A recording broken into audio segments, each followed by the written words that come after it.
Amidst the flashing lights of paparazzi cameras and the steady hum of electric vehicles gliding past on a chilly evening in downtown Los Angeles, Elon Musk stepped out of his sleek Tesla Model X.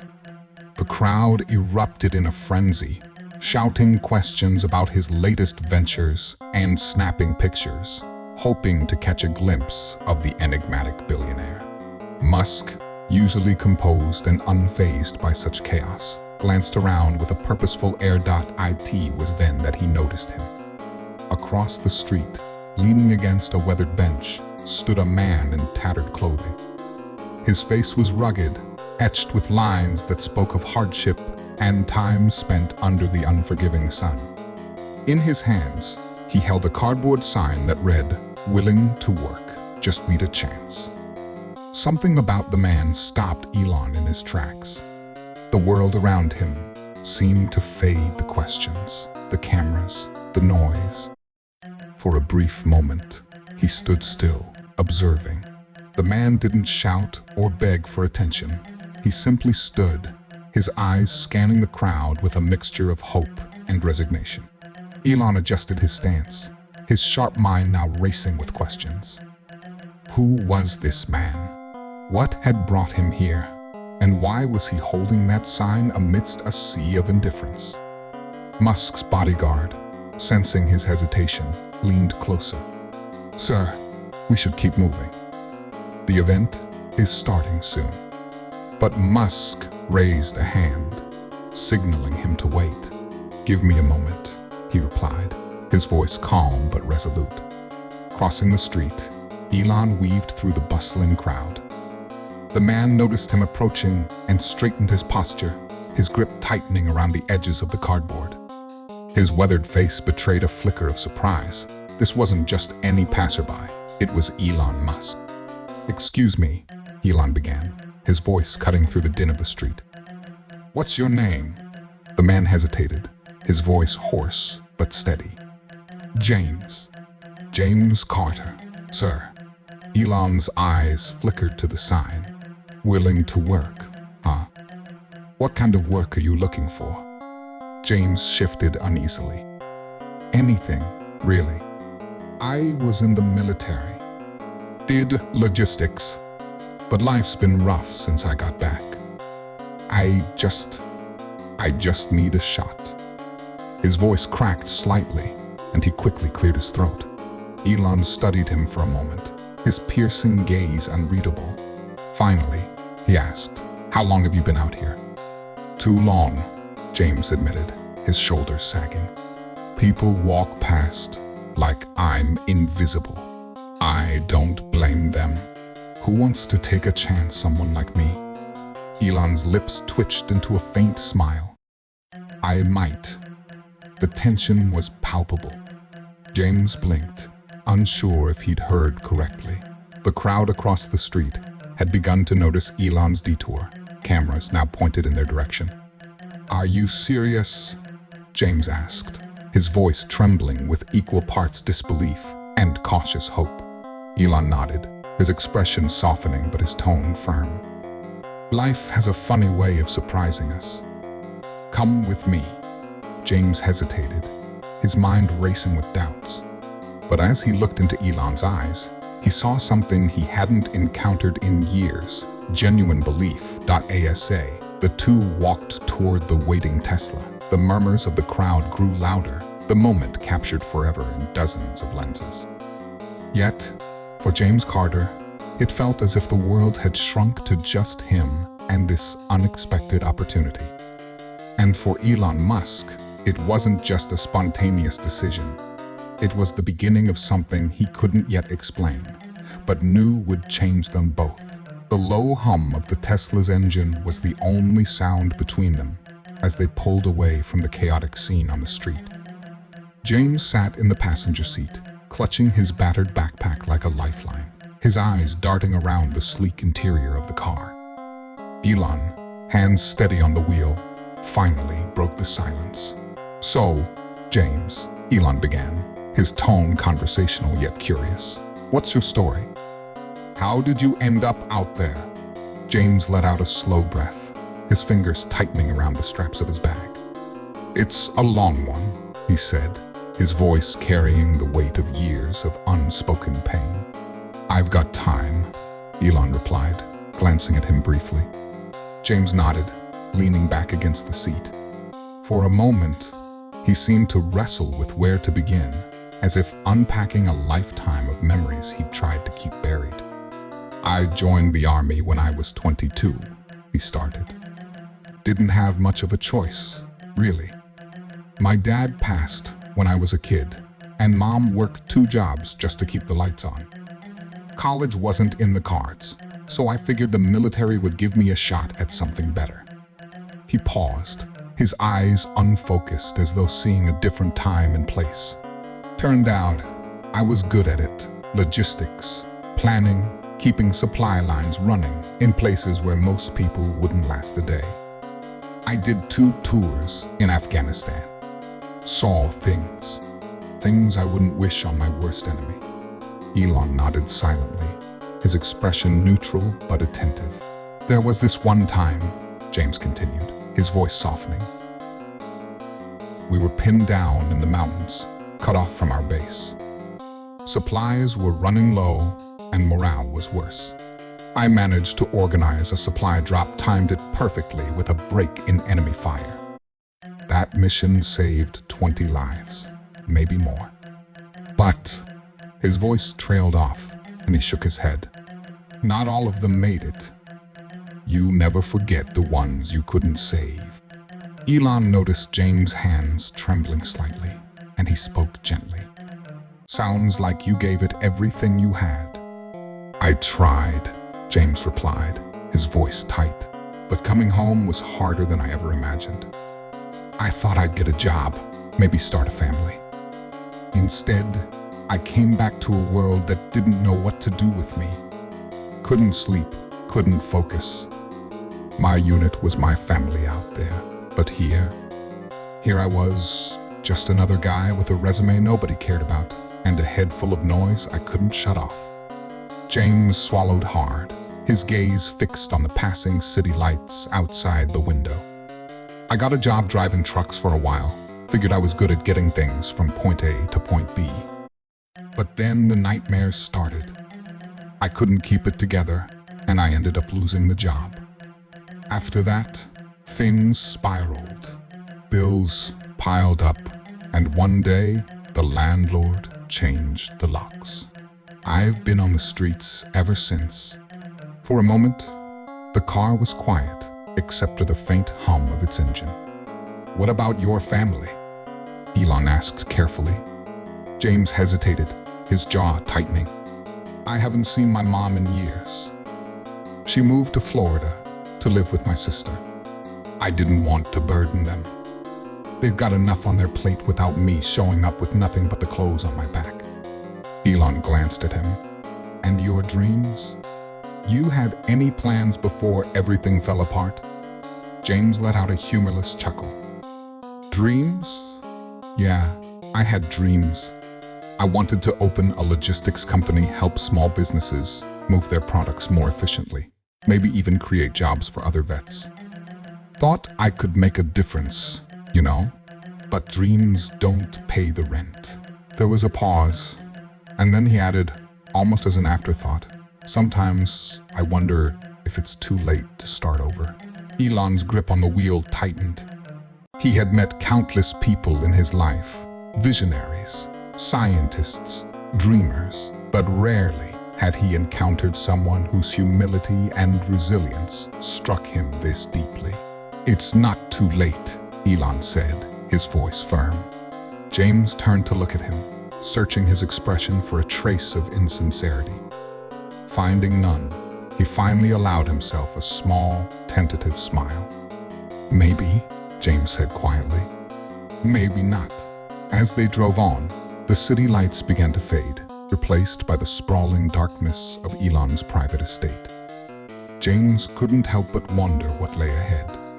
For the first time in years, though, he felt something stir inside him, a faint flicker of hope. For the first time, he allowed himself to believe that his story might not be over just yet. The Tesla glided to a smooth stop in front of a sprawling, futuristic estate. The massive steel gates opened soundlessly, revealing a sleek, minimalist mansion surrounded by manicured gardens and subtle solar panels embedded in every available surface. James stared out the window, his jaw slack. He had never seen anything like this. "Welcome to my home," Elon said casually as the car pulled into the driveway. James hesitated before stepping out, his battered boots crunching on the polished gravel. He tightened his grip on his backpack, feeling like a speck of dust in a world of polished chrome and glass. Inside, the mansion was equally impressive. It wasn't ostentatious, but every detail exuded innovation and efficiency. James barely had time to take it all in before Elon led him into a cozy, sunlit study. "Take a seat," Elon said, motioning to a chair opposite his desk. James obeyed, his posture stiff, his eyes darting around the room. He was out of his element, and a doubt was starting to creep in. Elon leaned forward, resting his elbows on the desk. "James, I brought you here because I see potential in you. You've faced challenges most people can't even imagine." "That's rare." James shifted uncomfortably in his seat. "I appreciate that, but I'm not sure what you want from me. I'm just a guy trying to get by." Elon smiled faintly. "You're more than that. You're someone who knows how to adapt, persevere, and solve problems under pressure. Those skills are valuable, more valuable than you realize." James frowned, unsure where this was going. "What are you saying?" "I'm saying," Elon continued, "that I want to offer you more than just a job as a driver. I want to give you a chance to rebuild your life. A real chance. Housing, training, resources, whatever you need to get back on your feet. In return, I want you to work with me, starting as my driver and potentially moving into logistics, if that's something you'd be interested in." James stared at him, stunned. "You'd do that for me? Why?" Elon's expression softened. "Because everyone deserves a shot at redemption, James. And because I believe you'll prove that taking a chance on you was the right decision." The weight of Elon's words hit James like a tidal wave. For a moment, he couldn't speak. Then, with a shaky voice, he said, "I don't know what to say." "Say yes," Elon replied simply. James nodded, his throat tight. "Yes, I'll do it." The first few weeks were a whirlwind. James moved into a modest but comfortable guest house on Elon's property. It was the first time in years he had a place to call his own. His job as Elon's driver was straightforward enough on paper, but it came with its own set of challenges. He had to learn the ins and outs of driving high-tech Tesla vehicles, navigating Elon's demanding schedule, and dealing with the constant scrutiny of the media and the public. One evening, after a particularly grueling day of ferrying Elon between back-to-back meetings, James sat in his small kitchen, staring at the untouched dinner on his plate. The weight of it all was starting to get to him. "Who am I kidding?" he muttered to himself. "I'm just a washed-up vet trying to keep up with one of the smartest men on the planet. I don't belong here." He pulled out his phone and stared at the number he hadn't dialed in years, his sister's. His finger hovered over the call button. He didn't want to quit, but the thought of letting Elon down felt unbearable. Before he could decide, there was a knock at the door. James opened it to find Elon standing there, holding 2 cups of coffee. "Mind if I come in?" Elon asked, stepping inside before James could answer. They sat at the small table, and Elon slid one of the cups toward him. "I wanted to check in. How are you holding up?" James hesitated, then sighed. "It's harder than I thought it'd be. I feel like I'm out of my depth. I don't want to let you down, but maybe you made a mistake hiring me. Elon sipped his coffee, his expression thoughtful. You know, when I started SpaceX, everyone told me I was crazy. They said I'd never make it to orbit, let alone Mars. There were moments I doubted myself too. But the thing about doubt is, it's just a distraction. The real question is, do you want this enough to keep pushing through? James looked down at his coffee, the steam curling upward like a lifeline. I do. I just don't know if I can. Elon leaned forward, his voice steady. You can. You've already survived things most people couldn't handle. This is just a different kind of challenge. But I'm not here to set you up for failure. If you stumble, we'll figure it out together. Deal? James nodded slowly. Deal. With Elon's encouragement, James began to find his rhythm. He learned to anticipate Elon's needs, navigate the complexities of his schedule, and even handle the occasional curveball, like a flat tire on the way to a major meeting or a swarm of reporters ambushing them outside a conference. But the real turning point came when Elon asked James to assist with a logistics problem at one of Tesla's warehouses. The team had been struggling with inefficiencies in their supply chain, and Elon suggested that James might have some insights. James spent hours reviewing the data, drawing on his military experience to identify patterns and potential solutions. When he presented his findings to the team, they were skeptical at first, but his plan worked. Shipments were streamlined, costs were reduced, and James earned the respect of the warehouse staff. Slowly but surely, James began to see himself in a new light. He wasn't just a driver or a struggling veteran. He was someone with skills, someone who could contribute. And for the first time in years, he started to believe in himself again. But the journey was far from over.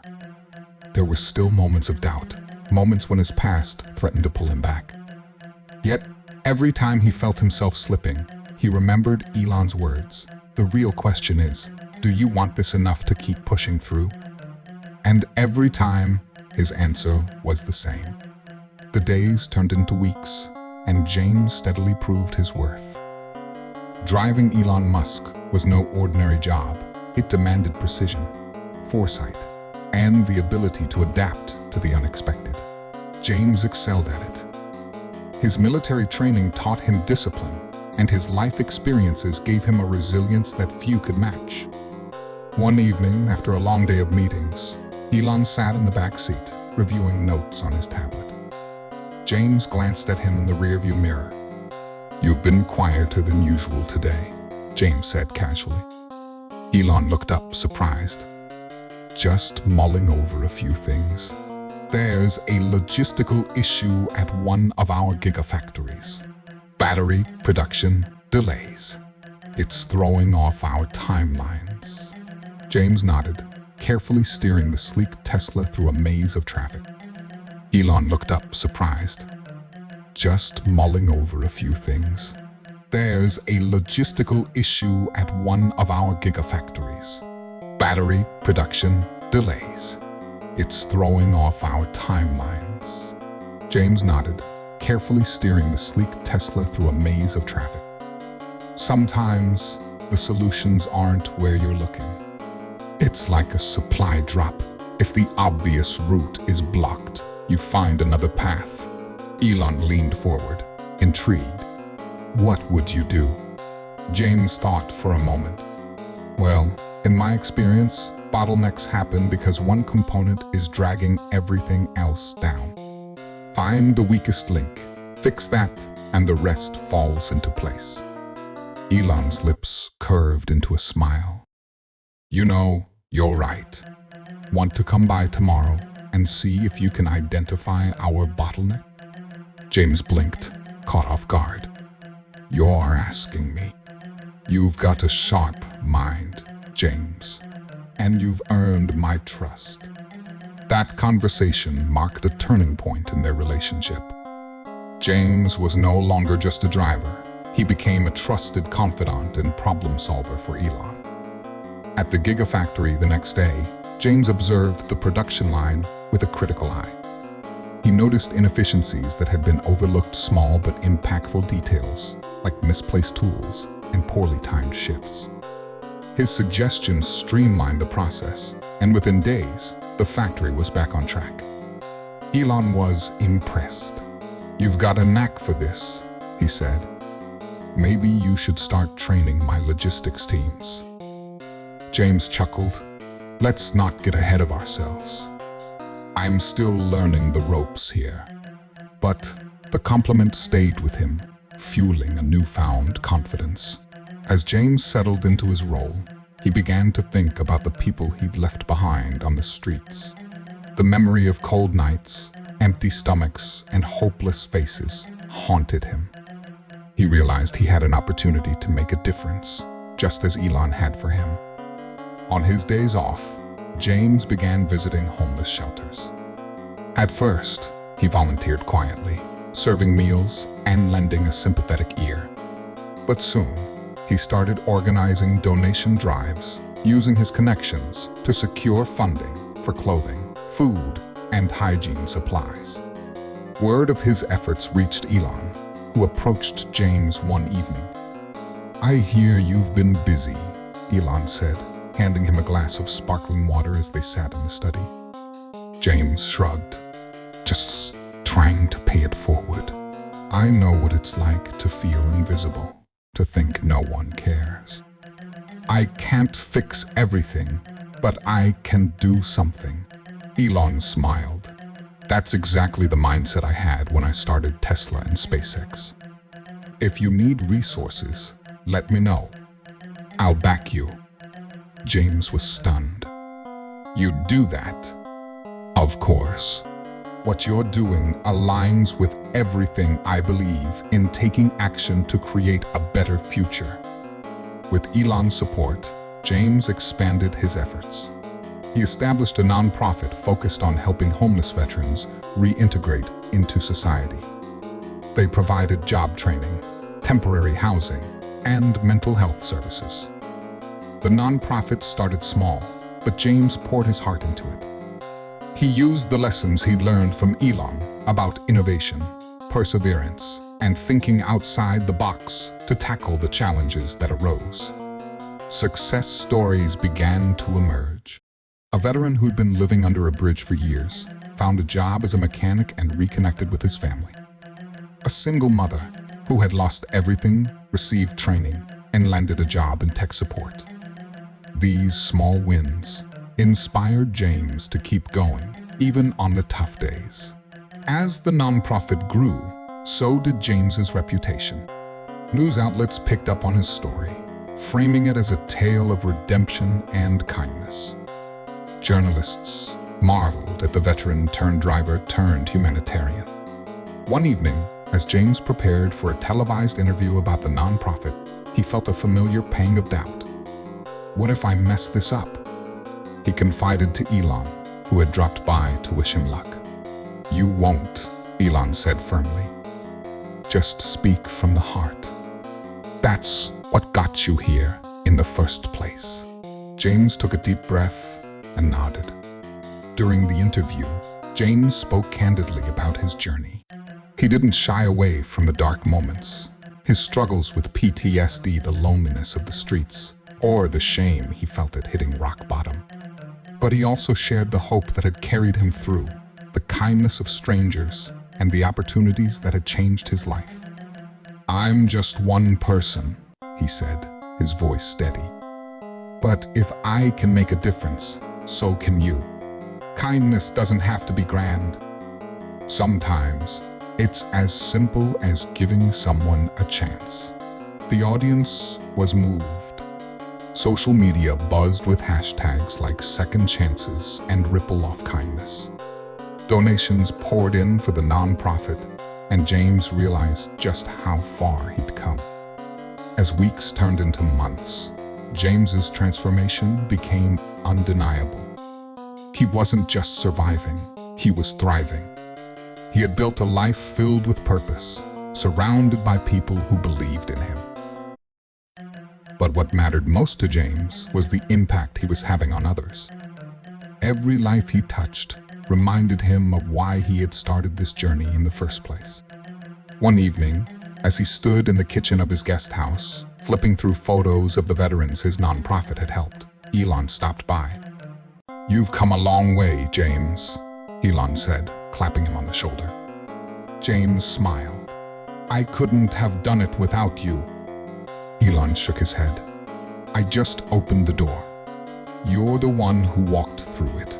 The transformation in James's life had been remarkable, but life has a way of testing even the strongest individuals. As he thrived in his dual roles, Elon Musk's trusted driver and founder of a growing nonprofit, James had no idea that his greatest challenge was about to unfold. One afternoon, as James was driving Elon to an urgent meeting at SpaceX headquarters, Elon's phone buzzed relentlessly. Frowning, he read the messages, his expression growing darker by the second. "What's going on?" James asked, glancing in the rearview mirror. "There's a massive cyber attack targeting our systems," Elon replied. "They're trying to breach Tesla's database customer data, proprietary technology, everything. If they succeed, it could be catastrophic." James tightened his grip on the steering wheel. "How bad is it?" "Bad," Elon said. "Our team is working on it, but the attackers are 2 steps ahead. They are highly coordinated." A tense silence filled the car. Then James spoke, his voice calm but resolute. "Let me help." Elon raised an eyebrow. "This isn't exactly your area of expertise." James smirked. "True, but I've dealt with coordinated attacks before, a different kind, but the principles aren't so different. I've seen chaos. I know how to stay calm and think strategically." Elon hesitated for a moment, then nodded. "We'll need all hands on deck. Let's get to HQ." At SpaceX headquarters, the atmosphere was electric with tension. Teams of engineers and cybersecurity experts huddled around screens, their faces lit by the glow of rapidly scrolling code. James observed silently for a moment, then approached the lead cybersecurity officer. "What's the current status?" James asked. The officer, a young woman named Priya, glanced at him uncertainly, but answered. "The attackers are flooding our system with fake requests, overloading our servers.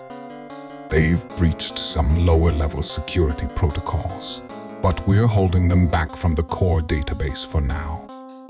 James nodded. "Any patterns in their movements?" Priya hesitated. "It's chaotic. They're hitting us from multiple fronts." "That's their strategy," James said, his military instincts kicking in. "Divide and conquer. They're trying to overwhelm you, so you'll miss the real threat." "Have you identified their command and control center?" Priya looked at Elon, who nodded. "Listen to him," Elon said. Priya sighed. "We think it's coming from multiple nodes, but we haven't pinpointed the origin yet." James leaned over the screen, analyzing the data. "You're treating this like a tech problem. Think of it as a battlefield. They're creating distractions to draw your attention away from their main attack. Focus on the anomalies, the places where they're not attacking. That's where they'll strike next." As the team shifted focus, based on James's advice, the tide began to turn. James worked alongside Priya and her team, identifying patterns in the chaos and anticipating the attackers' next moves. Hours passed, and the team managed to block several major breaches. But just as they were celebrating a small victory, an alert blared across the room. "They're in." Someone shouted. Panic rippled through the team. Elon rushed over to Priya's station. "What's happening?" he demanded. They've breached the firewall, protecting the autonomous driving algorithms, Priya said, her voice shaking. If they get access, they could remotely control vehicles. It would be a disaster. James stepped forward. Shut it down. What? Priya asked, startled. Take the system offline, James said. It's the only way to stop them from gaining control. Elon frowned, but that would disrupt operations worldwide. We'd lose millions in revenue. And if they get in, it'll cost you billions in lives, James countered. Trust me, Elon. Sometimes you have to take a calculated loss to win the war. Elon stared at James for a long moment, then nodded. Do it. With the system offline, the attackers lost their main target. But James knew this wasn't over. They'll switch tactics, he said. Be ready for a direct assault. As if on cue, another alert sounded. This time, the attackers were trying to breach SpaceX satellite systems. Why the satellites? Priya wondered aloud. They're going after Starlink, James said. If they can disrupt global internet access, it'll create chaos and they'll use that chaos to cover their tracks.